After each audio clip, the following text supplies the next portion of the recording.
ही वही था कि मैं सिंगर बनूं।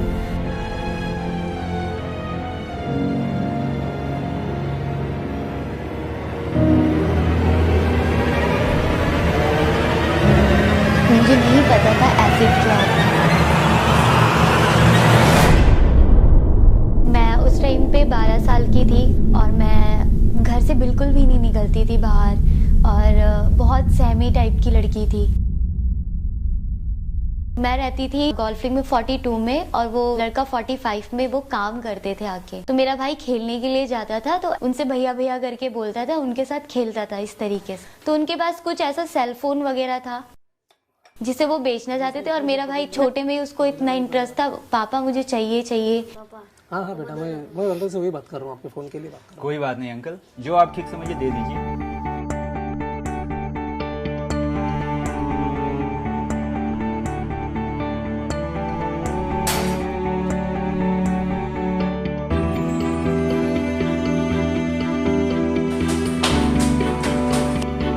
ये फोन कहाँ से है तेरे पास? मेरे पापा ने नए मोबाइल से खरीद के दिए मेरे लिए।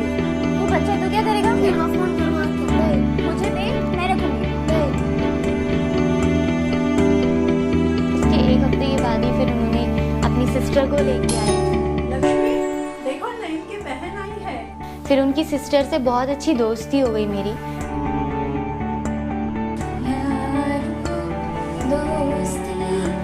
मेरे पापा ने मुझे कंप्यूटर क्लास ज्वाइन करवाया था।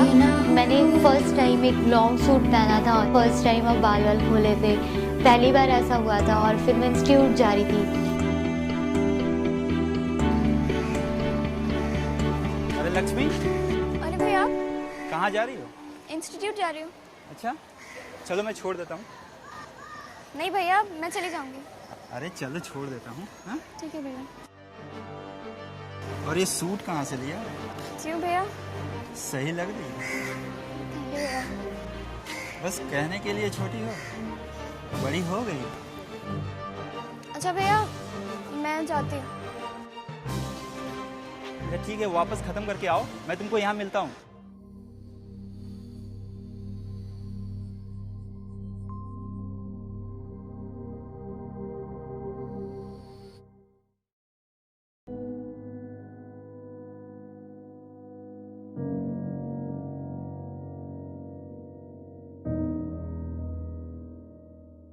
अच्छा, और वो लौंडा कौन था जिससे तुम बातें कर रही थी? हाँ? अच्छा वरुण, यहाँ नया है, बस कुछ पूछ रहा था। ये नया वया कुछ नहीं होता, ये सारे लौंडे खेले खाए हुए हैं। नहीं भैया, मैं तो ऐसे ही। और ये भैया भैया किसको बोल रही हो? हाँ? नाम लीजिए मेरा। भैया मैं। फिर भैया। अच्छा सुनो, तुम्हारे लिए कुछ लाया हूं। नहीं भैया। रख दो। तो झुमके पहने क्यों नहीं, जो मैंने तुमको दिए थे? नहीं भैया, मुझे अच्छे नहीं लगते।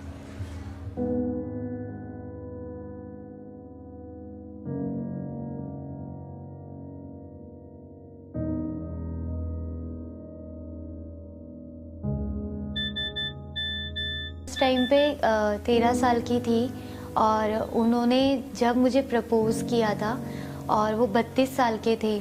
और मैं जब जैसे ही उन्होंने प्रपोज किया मुझे, मैं एकदम हैरान हो गई थी, और मैं बहुत ज़्यादा उस टाइम परेशान भी हो गई थी।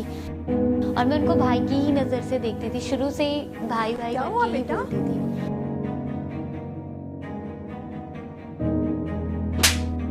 मना किया था उन लौंडों से बात करने के लिए? हाँ मना किया था कि नहीं?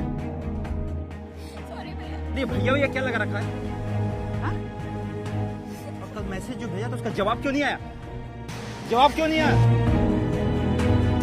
मैं आपको अपना भाई समझती हूँ। हट!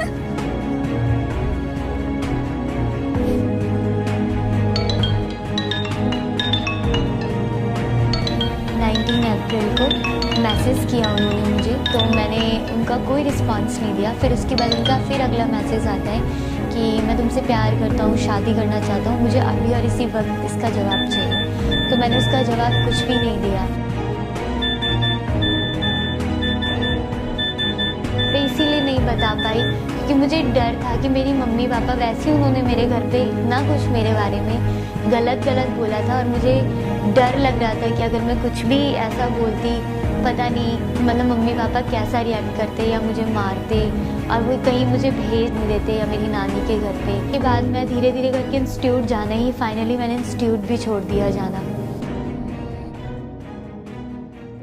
उस टाइम मेरे स्कूल की छुट्टियां पड़ने वाली थी, तो मैंने अपनी मम्मी को यही कहा, पापा को भी कहा कि मुझे बाहर निकलना है, थोड़ा जॉब करना है। तो पापा मम्मी ने करेक्ट एकदम ही मना कर दिया कि नहीं, कहीं जाने की ज़रूरत नहीं है। फिर उसके बाद बहुत मनाया, लेकिन उसके बाद उन्होंने कहा कि चलो ठीक है। तो खान मार्केट में एक बुक शॉप है, वहाँ पे लगी थी मैं। बुक शॉप पे इसलिए भी लगी थी क्योंकि काफ़ी चीज़ों का एक्सपीरियंस होता मुझे।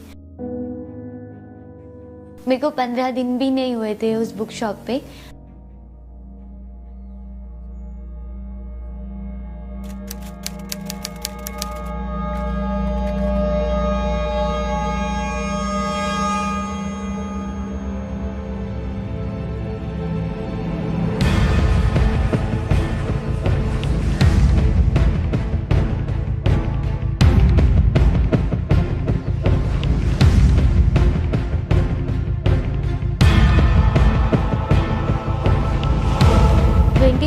अप्रैल को जब मैं वही खान मार्केट से हर दिन की तरह ही जा रही थी, उसके बाद वो और उनके छोटे भाई की गर्लफ्रेंड दोनों आए बाइक से और वो मेरा पीछा ही कर रहे थे।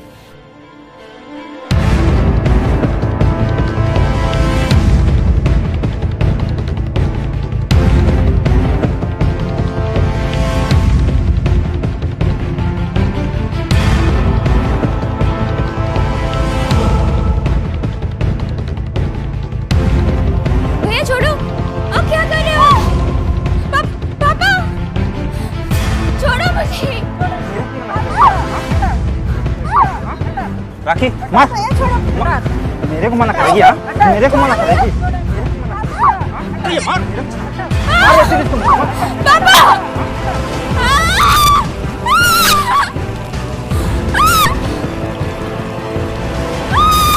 पता ही नहीं चला, मैं अचानक से बेहोश हो गई और मुझे पता ही नहीं चला मेरे साथ हुआ क्या। और मैं जैसे ही उठी, फेस बहुत बड़ा हो चुका था और आंखें बहुत अंदर जा चुकी थी। जब मुझे होश आने लगा था धीरे धीरे करके, तो अचानक से ही मतलब ऐसा लग रहा था कि किसी ने मुझे जिंदा जला दिया पूरा। वहाँ पे मैं तड़पती रही, इतने लोगों ने मुझे घेर रखा था, लेकिन किसी ने मदद के लिए आगे आया ही नहीं कोई। क्या तुम्हारा बेटा, नाम क्या तुम्हारा? बट एक अंकल है अरुण सिंह, वो आए, उन्होंने मुझसे पूरी बात पूछी कि तुम कहाँ रहती हो, क्या हुआ, ये मैंने उनको बताया। उन्होंने पीसीआर को बुलाया, उसके बाद वहाँ पे एडमिट किया मुझे। करते के साथ ही 20 बाल्टी पानी डाला गया मेरे ऊपर।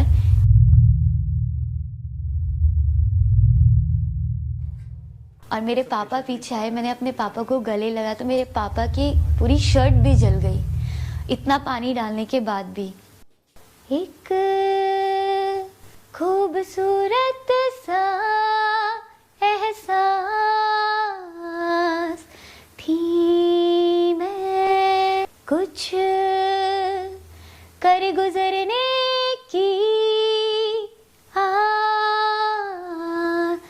में थी मैं, अपनों की मैं रानी पर थी, खुशियों की बरसात थी। एक सुबह जो मैं निकली घर से, वो काली रात बन सी गई। एक बुरे साए की मैं ख्वाहिशों में आकर, आईने से मैं बिछड़ सी गई, आईने से मैं बिछड़ सी गई। उस जहर की बोतल ने मुझको जला दिया, इस खूबसूरत इनायत को पल में मिटा दिया। For fearless advocacy on behalf of victims of acid attacks and for bringing hope to survivors of gender-based violence and disfigurement, we name Lakshmi a woman of courage.